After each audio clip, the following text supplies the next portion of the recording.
Father, an incredible man, and in hindsight, closer to the end of his life here in America, we learned that my father was not just a teacher, was not just a administrator back in Laos, helping with urban development and creating schools and hospitals and wells and stuff.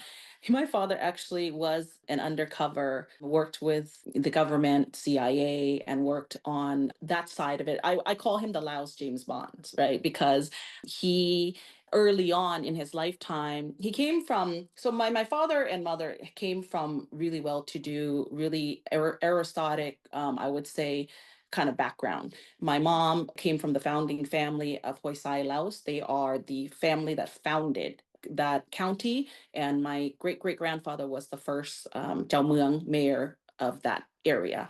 My dad was from a royal background in Siang Kuang, and early on, 5, 6 years old, he was already taken away to go to boarding school. My father was educated at like abroad, right, in many different countries, and he never actually got to go home again until he got married as an adult. So these great men's, right, that's what happens is they're taken early on to educate, develop, and learn the ways of the world.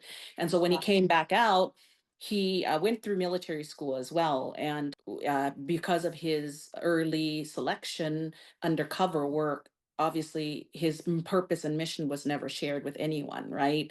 And so he went through military school so that he can be close to the generals and at the same time serve the royal government and all of that kind of stuff. So my father, I mean, giving you that story now, you can understand, right? It takes discipline, it Yeah, takes focus, it takes heroic, components and being yeah, brave and bold to really do the work and do it in a way that protects the country, protects communities, protects people, but also, serving the community. So that's where I get it from, all right? Just, of course, I didn't know this about my father, but just watching him in action when we came here, just creating a new life here in America, his resilient spirit, his hardworking spirit, providing for a family, yeah, all of that really inspired me